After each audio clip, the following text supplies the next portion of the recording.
प्रधानमंत्री नरेंद्र मोदी की आर्थिक सलाहकार परिषद के सदस्य और भारत सरकार में सचिव संजीव सान्याल ने हाल ही में एक इंटरव्यू में कहा है कि यूपीएससी की परीक्षा को पास करने के चक्कर में भारत के लाखों युवा अपने जवानी के कीमती समय को बर्बाद कर रहे हैं, जबकि ब्यूरोक्रेसी यानी नौकरशाही में आज कुछ ही हजार लोगों की जरूरत है। और इसीलिए अगर ये युवा अपने इस कीमती समय को बचाते हैं और अपनी इस ऊर्जा को किसी और काम या किसी और क्षेत्र में लगाते हैं तो भारत आने वाले वर्षों में कहीं ज्यादा तरक्की करेगा और ये युवा भी ज्यादा तरक्की करेंगे। आज आपको ये बात सोचनी चाहिए कि भारत के बहुत सारे युवा इलॉन मस्क, मार्क ज़करबर्ग या मुकेश अंबानी बनने की बजाय सरकारी नौकरी के सपने क्यों देखते हैं। वो भारत सरकार में एक संयुक्त सचिव बनना चाहते हैं, लेकिन इलॉन मस्क नहीं बनना चाहते। और अब भी हमारे देश में सरकारी नौकरियों का इतना बड़ा आकर्षण आखिर क्यों है? उदाहरण के लिए वर्ष 2022 में भारत के 11,35,697 छात्रों ने यूपीएससी की परीक्षा के लिए आवेदन किया था। ये सभी लोग आईएएस, आईपीएस, आईएफएस बनना चाहते थे, लेकिन आखिर में इनमें से सिर्फ 933 छात्रों को ही इस परीक्षा में पास होने के बाद नौकरी मिली। 11,35,000 लोगों में से 933 लोग पास हुए। इसी तरह यूपीएससी की परीक्षा में पास होने वाले छात्र जो हैं, उनकी जो रेशो है, परसेंटेज जो है पास होने वालों की, देखिए 0.0008% लोग पास होते हैं और फेल होने वाले जो हैं छात्र हैं वो हैं 99.9992%।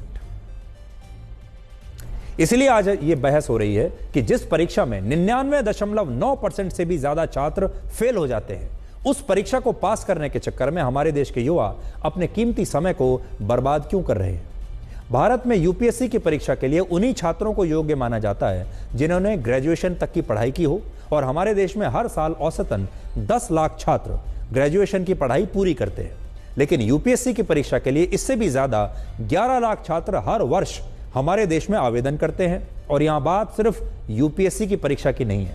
सरकारी नौकरी चाहे किसी भी ग्रेड और क्लास की हो, हमारे देश में लगभग हर किसी को सरकारी नौकरी ही चाहिए। और इनमें भी नॉन टेक्निकल जॉब्स यानी ऐसी नौकरियां जिनमें किसी खास कौशल की आवश्यकता नहीं होती, उन नौकरियों का आकर्षण सबसे ज्यादा है। और इन सरकारी नौकरियों के लिए हमारे देश में युवाओं की लंबी कतारें लगी हुई हैं।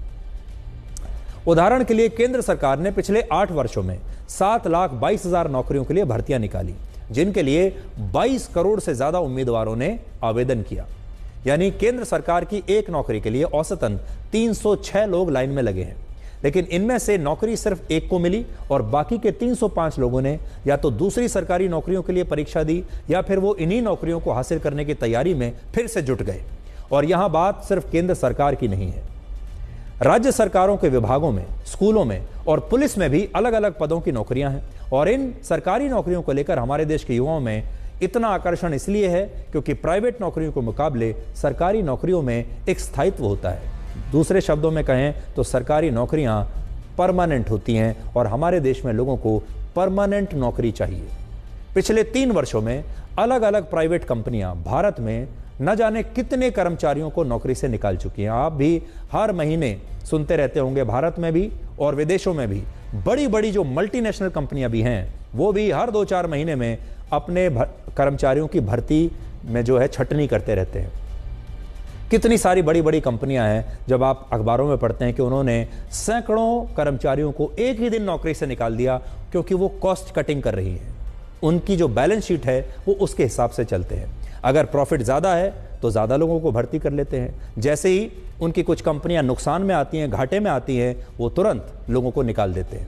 इसी दौरान ऐसा कभी नहीं हुआ, कभी आपने सुना है जब किसी सरकार ने अपने कर्मचारियों को नौकरी से निकाल दिया हो ये कहकर कि हमारे पास पैसा नहीं है, सरकार घाटे में चल रही है, इसलिए हम अपने कर्मचारियों की संख्या घटा रहे हैं, हम अपने खर्चे कम कर रहे हैं। आज तक आपने नहीं सुना होगा कि सरकार में से किसी की सरकारी नौकरी को लेकर कर्मचारियों को हटा दिया गया हो। लेकिन प्राइवेट सेक्टर में ऐसा होता रहता है क्योंकि वहां नौकरी पक्की नहीं है। सरकार चाहे कितने भी घाटे में क्यों ना हो हमारे देश में, वो प्राइवेट कंपनियों की तरह अपने सरकारी कर्मचारियों को नौकरी से कभी नहीं निकाल सकती। और इसी स्थायित्व की वजह से हमारे देश के युवा प्राइवेट नौकरी से ज्यादा सरकारी नौकरियों के लिए मेहनत करते हैं और हमारा समाज भी सरकारी नौकरी को ही सही और स्थायी मानता है। कड़वा सच ये भी है कि हमारे समाज में सरकारी नौकरी करने वालों को सम्मान ज़्यादा मिलता है, और बहुत बार अगर आप देखेंगे समाज को तो हमारे यहाँ जो रिश्ते नाते निभाए जाते हैं ऐसे घरों में ज़्यादा किए जाते हैं जहाँ पर लड़के की सरकारी नौकरी हो या लड़की की सरकारी नौकरी हो। हालांकि सोचिए, अगर हमारे देश में 18 से 35 साल के जो 46 करोड़ युवा हैं वो अगर सरकारी नौकरियों की जगह अलग अलग क्षेत्रों में मेहनत करते हैं और नए नए स्टार्टअप्स में हिस्सा लेते हैं तो इसका उन्हें कितना लाभ होगा और इससे भारत की तस्वीर किस हद तक बदल जाएगी। इसलिए आज देश को, युवाओं को हम यही बताना चाहते हैं कि आप अब सरकारी नौकरियों से आगे की बात करिए, और जो 2 क्षेत्र हमने आपको बताए हैं इन क्षेत्रों में देखिए आप क्या कर सकते हैं, आर्टिफिशियल इंटेलिजेंस और इलेक्ट्रिक व्हीकल्स। और ये बात हम इसलिए कह रहे हैं क्योंकि आज ही इंटरनेशनल लेबर ऑर्गेनाइजेशन की एक रिपोर्ट आई है जिसमें लिखा है कि भारत में जो लोग बेरोजगार हैं उनमें 83% युवा हैं। इस रिपोर्ट में मुख्य रूप से 3 बातों का जिक्र है। पहली बात ये कि भारत में सबसे ज्यादा बेरोजगारी 15 से 29 वर्ष के युवाओं में है, और भारत में जो लोग बेरोजगार हैं उनमें 83% 15 से 29 वर्ष के हैं। दूसरी बात, पिछले 2 दशकों में बिहार, उत्तर प्रदेश, उड़ीसा, झारखंड, मध्य प्रदेश और छत्तीसगढ़ में सबसे ज्यादा बेरोजगारी बढ़ी है, और ये सारे वो राज्य हैं जहां पिछले 2 दशकों में बीजेपी से लेकर कांग्रेस और दूसरे राजनीतिक दलों की सरकारें रही हैं। लेकिन इन राज्यों में कोई भी पार्टी, चाहे सरकार किसी की हो, बीजेपी की हो, कांग्रेस की हो, क्षेत्रीय दल की हो, कोई भी बेरोजगारी को कम नहीं कर पाया। तीसरी बात इसमें लिखी है, भारत में पढ़े लिखे युवाओं में बेरोजगारी ज्यादा बढ़ रही है। वर्ष 2000 में उच्च शिक्षा की पढ़ाई करने वाले 54% युवा बेरोजगार थे, और आज 2024 में ऐसे पढ़े लिखे युवाओं में बेरोजगारी की दर बढ़कर 65.7% हो गई है। हालांकि यह बात कोई नहीं बता रहा कि इस रिपोर्ट में यह भी लिखा है कि पढ़े लिखे युवाओं में बेरोजगारी बढ़ने का एक बड़ा कारण यह है कि वो सरकारी नौकरी ही करना चाहते हैं, जबकि सरकारी नौकरियां इतनी हैं ही नहीं। और इस रिपोर्ट में इसका एक उदाहरण भी दिया गया है, ध्यान से सुनिए। अगस्त 2018 में उत्तर प्रदेश पुलिस में पियोन की सिर्फ 62 नौकरियां निकली थी, जिसके लिए 92,000 छात्रों ने आवेदन किया। तो इसका अब अंदाजा लगा लीजिए कि जो क्लास 4 की जो नौकरियां हैं उनके लिए भी हमारे देश में युवाओं की होड़ लगी हुई है, एक लंबी रेस है।